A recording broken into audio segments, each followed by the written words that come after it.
There we go. Hi, I'm Austin Eartham. And I'm Taylor Patton, and welcome to the Kitchen Table Podcast. We're to motivate, educate, and relate to you guys, sharing our stories, helping you to get 1% better in all areas of your life.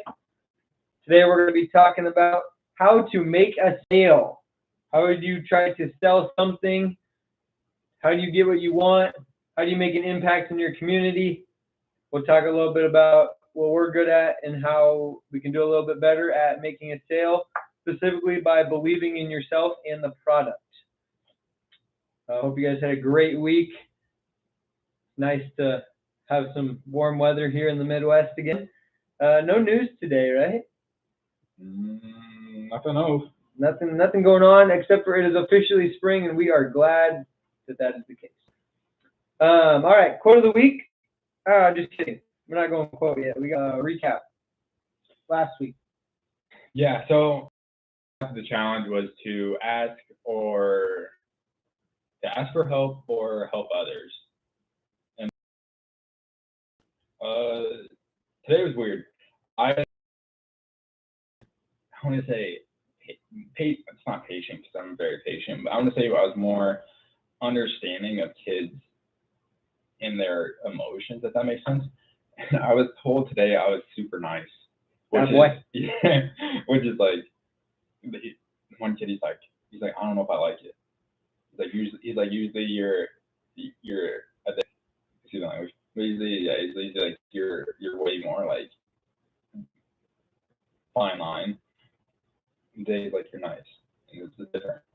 I was like, I don't know. I just feel like today, but really I didn't feel like I was even different. I just felt maybe I listened a little bit more than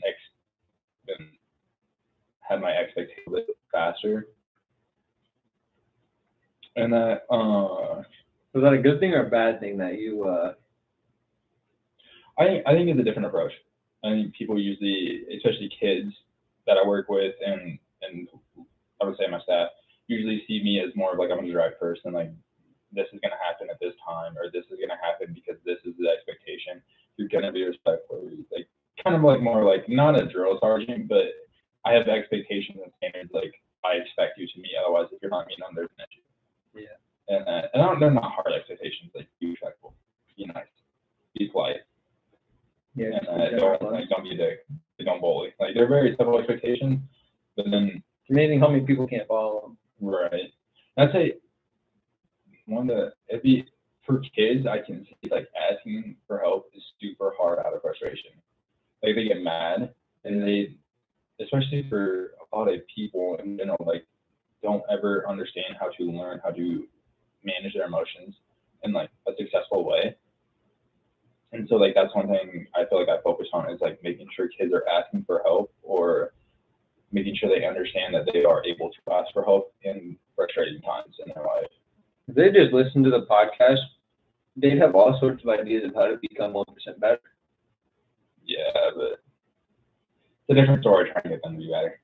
And that's why I love one better, honestly. Everybody's got to start somewhere. Yeah, it's very much a challenge every day. Challenges are good. Speaking of challenges, I did not do the challenge very good. I did recognize, like I said, I'm not very good at asking for help. And I think I'm going to go off on a different point than I thought I was going to for this week. I think I'm not good at asking for help. I said last week how it's like hard for me to do it because I want to like be able to do it myself or feel embarrassed to do it. I really just love control. Like, why would I ask somebody else to do it if I could just do it all? For sure. And it just, I want to be able to see the exact thing that's happening. I want to see the exact things done so I don't have to think about it. Yeah, so like delegating. Yeah, so I don't want to, I suck at delegating stuff. I'm awful. Like, we were doing wedding planning stuff and my family came up and I just want to do everything at once and get it all done. And I have this vision and I'm not very good at explaining it, one. And two, I'm not very good at letting other people take control and being okay with what it might be because I have that vision in my head. I think that's why another reason I might suck at asking for help. So that's my approach, basically the whole week being on spring break and thinking about doing some personal stuff or whatever. Yeah. So we got to get better at that, I learned. But we're working on it. Yeah. All right, let's go to the quote of the week here. Quote of the week is by Jill Conrath today. It says, "What differentiates sellers today is their ability to bring fresh ideas." Once again, quote of the week is by Jill Conrath, and it says, "What differentiates sellers today is their ability to bring fresh ideas." That's on the Instagram page if you guys want to go check it out. I would say that, like, I don't want to say that's a new thing, because I feel like people always want to buy the next thing. So when you're kind of continuously bringing in different ideas, different ways to do things, I mean, there's always going to be that feedback or like that kind of like tug and pull with change and all that. But at the end of the day, normally people are always open, especially when it makes their job or their life easier and more efficient. Well, the world is changing. It's always changing very rapidly. I took a different approach as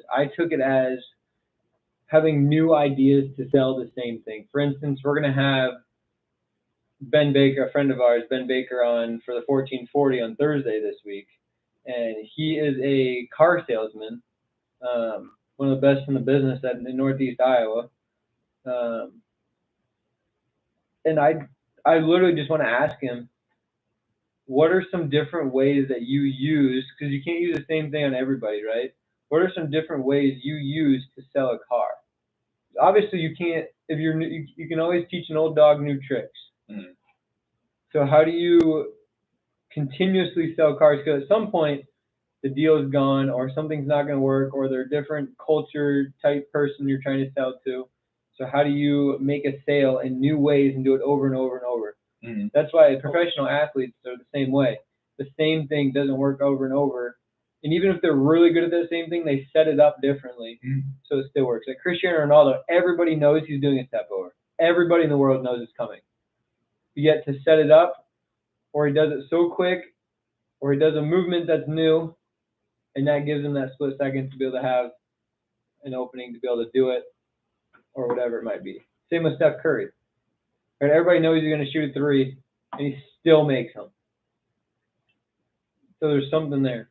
Mm-hmm. So I think that's important to think about. I think the big thing when it comes to that is like funneling out.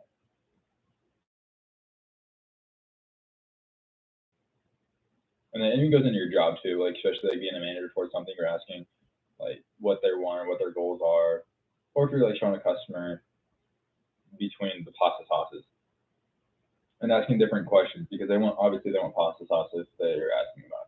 Sure. And that, so then you just got to ask different questions to like what type of pasta sauce they want, what brand, and that, so then it's like not necessarily not selling to them, it's just funneling out what they don't want.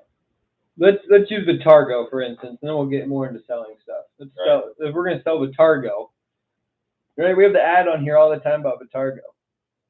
So first of all, like when I talk to you about Vitargo, I started with why I think it's the most important thing, right? It helps my recovery, and that's important to me.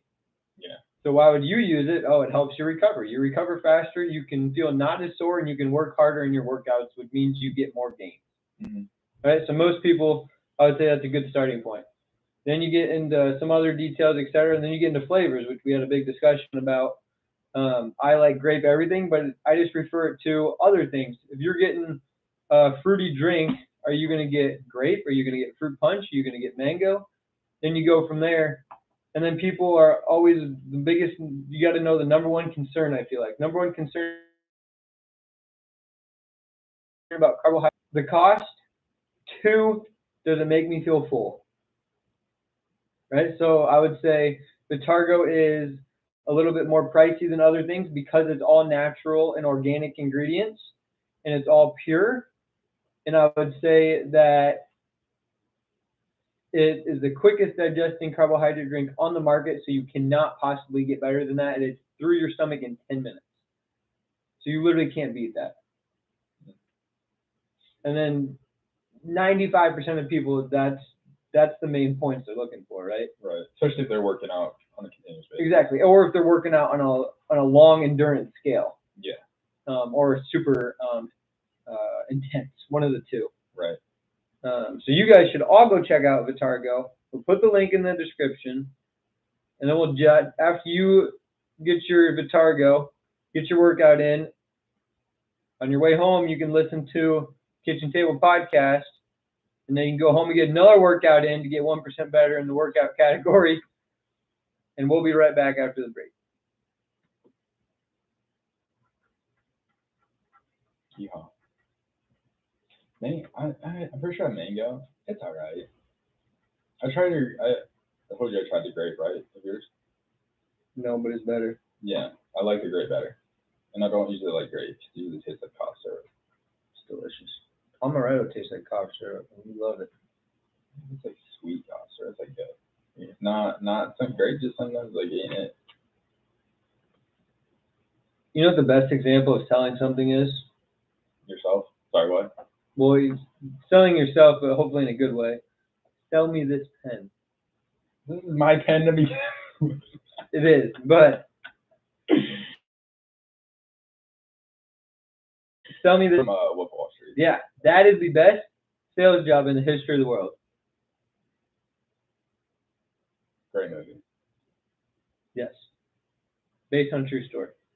Anyways, let's talk about. Go back to your pasta example here. I want to know about this. Selling pasta. You said if somebody's interested in pasta, you got to figure out what they want out of it. Yeah. What are they looking for? Yeah.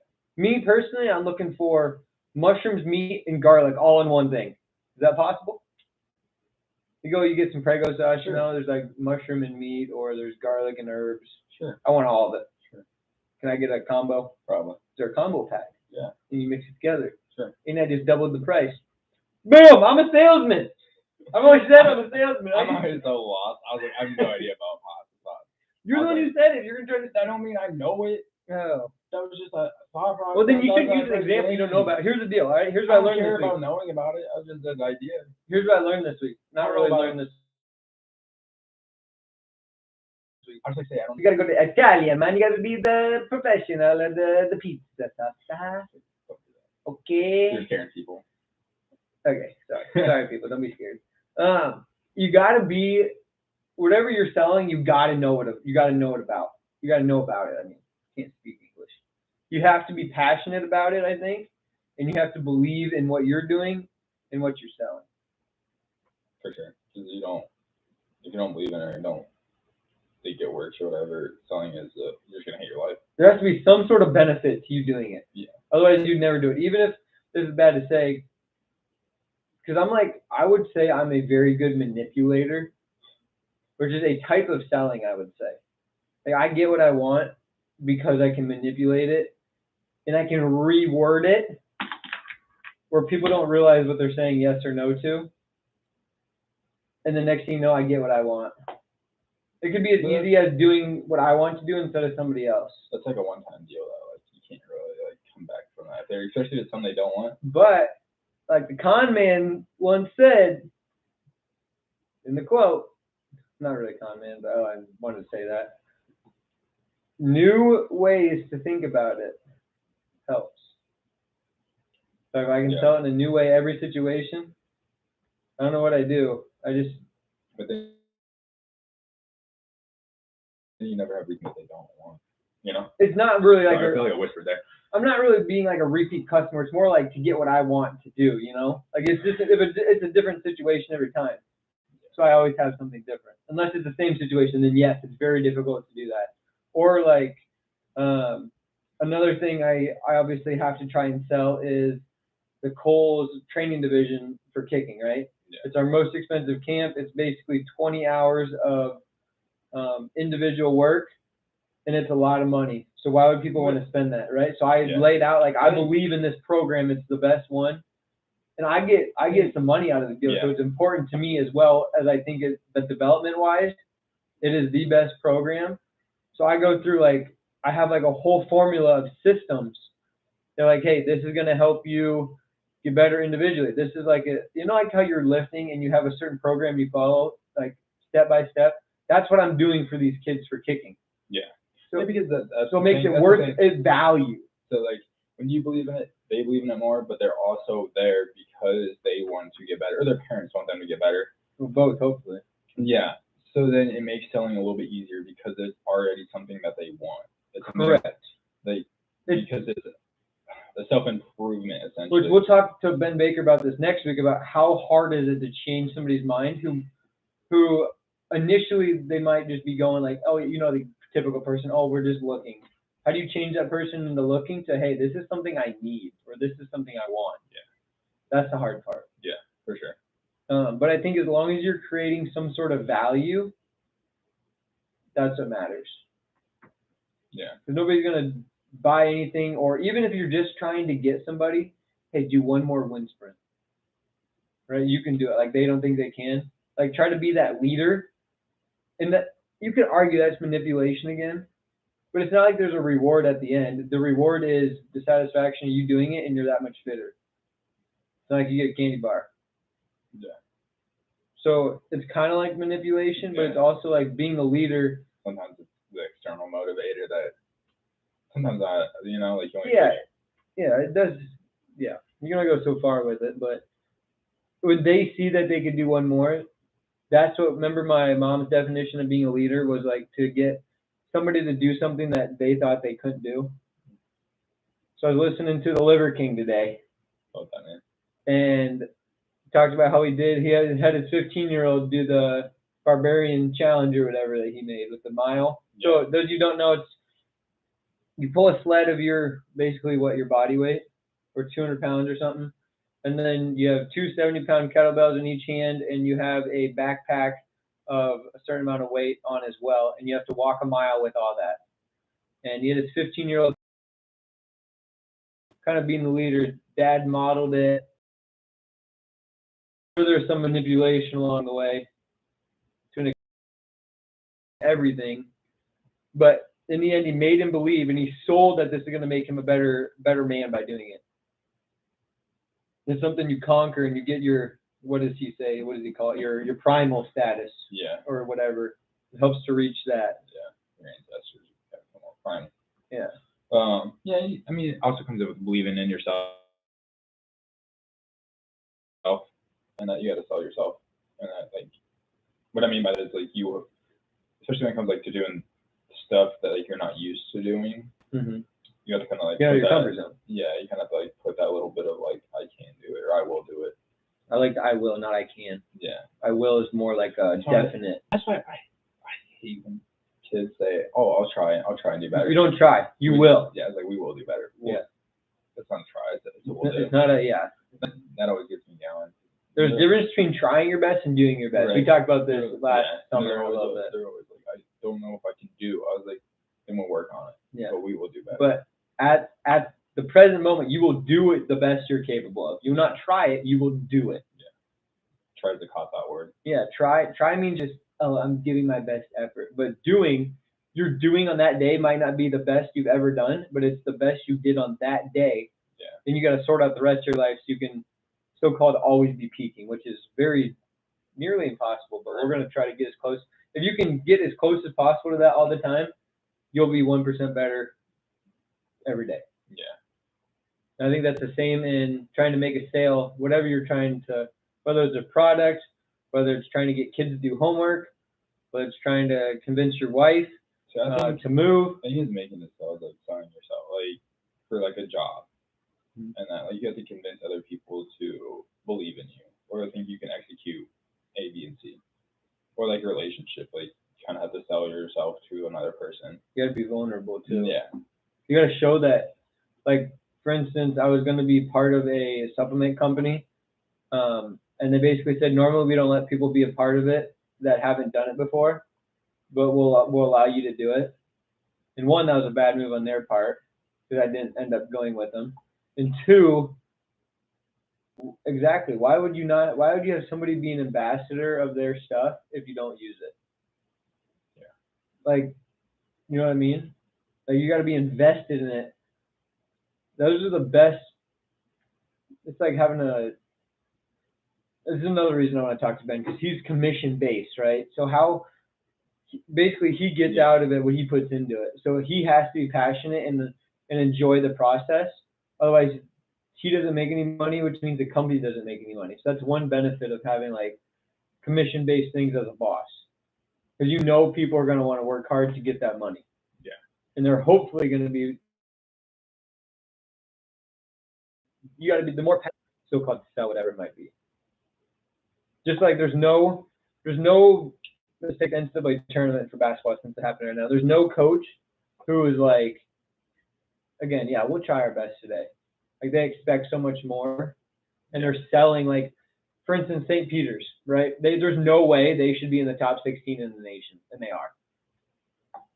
They won they have the 9-game winning streak, longest in the nation. He basically says like, we're from New Jersey, New York, like we're tough. That's his slogan, and he's gotten all the kids to buy into that. Right. They don't have as much talent as a Duke or a Miami or anybody like that, but they're going to play hard and they're going to scrap, and their whole team believes in it. Yeah. And next thing you know, they're selling it, right? That's our motto. We're going to run with it. Just like saying like, I guess like Draymond Green is kind of the evil one in the NBA, right? You got that villain to him, and he doesn't care. He runs with it because it fires him up, gives him that fuel. So I think that's interesting. Mm-hmm. Okay, we've kind of been talking about all this stuff. Oh, definition to sell, by the way, is to give or hand something over in exchange for money, or produce or persuade to get the merits of. That's something I wanted to hit on. I forgot about that. So to sell is persuade somebody the merits of, or to give or hand something over for an exchange of money. Mm-hmm. And what I was going to talk about is we kind of been talking about ways to be like salesmen. There's a million examples we could use, like in school. I mean, you do the same thing. Like, how do you get somebody to do their homework? How do you get somebody to behave more, right? Yeah. Happens all the time. But there's a website here that has 26, it's HubSpot, has 26 ways to be a better salesperson.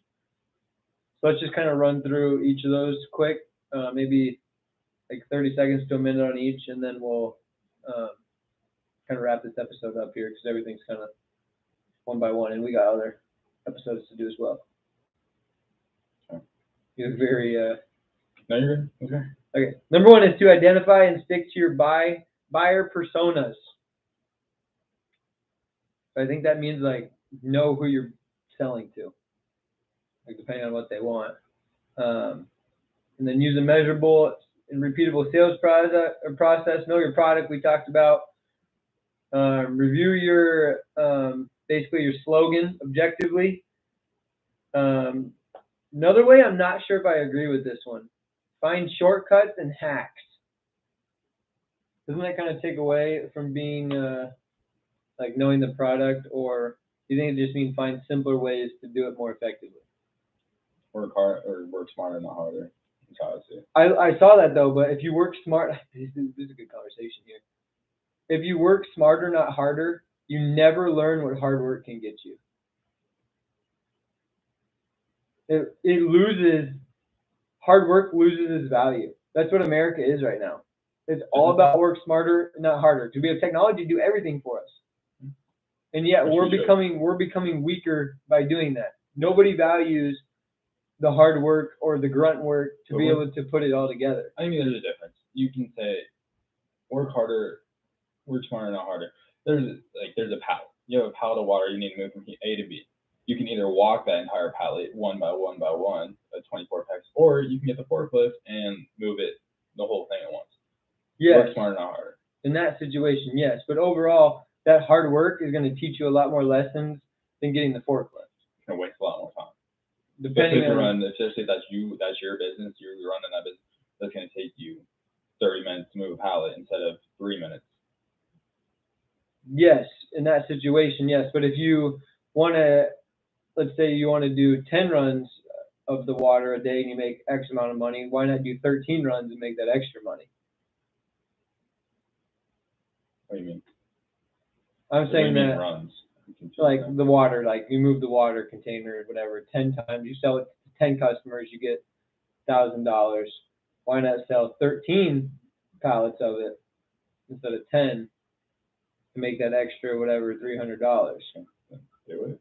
I don't know. Because I'm saying it becomes a habit. Like, oh, this is just as easy. I'll just take the easy way out, easy way out, easy way out. And sometimes you got to put in the hard work. Put in the extra hours is what I'm saying. It becomes a habit. Yeah, you always got to find efficiency, though. You do got to find efficiency, but I think there's a line of what's efficient and what's not reaching your full potential. This is maybe an episode for another day. I just think humans are getting weaker. Our brains are getting bigger. Yeah, you don't do as much. Makes sense. And we're getting weaker. So I'm saying. We're getting smaller. We're weak. It does say to work hard and follow up with it. Yeah. We don't do as much. We don't have to fight off. We're not in that hunter-gatherer mode anymore. Okay. Yeah, but it's also, so number 9 is to personalize your message. I love when businesses send handwritten cards, 1. But 2, I think it's important to have, like if you see somebody working hard and you work hard, you're more likely to relate to them. You know what I mean? That's what I mean kind of by the work. Sure. Harder, not smarter, smarter, not harder. People skills, be a team player. How about, this is a good question we can ask Ben. Know when to walk away. And if he's ever been not honest, so number 14 is to be honest. Yeah, it's like, don't waste your time on trying to sell or convince someone that isn't worth convincing. Again, that's like work smarter, not harder.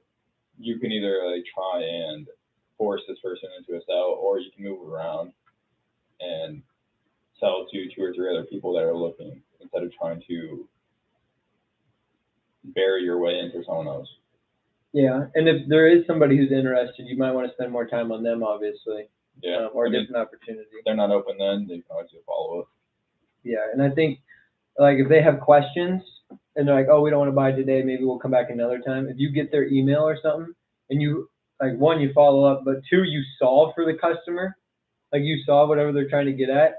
Maybe there's a different car in their price range, or maybe there's a different team they could join. Yeah. If you were trying to get somebody to be healthier instead of playing volleyball, maybe they'd do water aerobics or whatever. Mm-hmm. That kind of helps. Yeah. Another question I want to ask Ben is, how does this says to roll with rejection and to always ask for referrals. Mm-hmm. So how do you deal with rejection? It's not personal. You can't take it personal. It's just no to the thing you're selling or to the person you're selling to.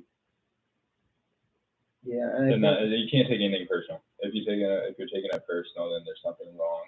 And you know what else I heard today is it's actually on the Liver King podcast I was listening to. You can fail. So basically, he would always, if there's a cute girl, he would always talk to him. He failed 1,000,000 times, right? Mm-hmm. But that one time, he found his wife skiing and only saw her ponytail and saw her board. He's like, oh, there's a girl. I'm gonna go ask her out. So they basically skied all day together, snowboarded, and they got married 3 weeks later. It was wild. Yeah.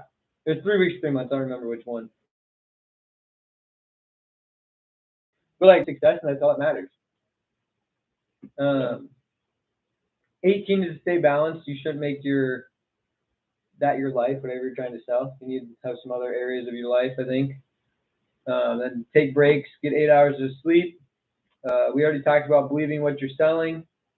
Identify your strongest motivator. Like, what are you trying to sell? What do you think? Here's a good question.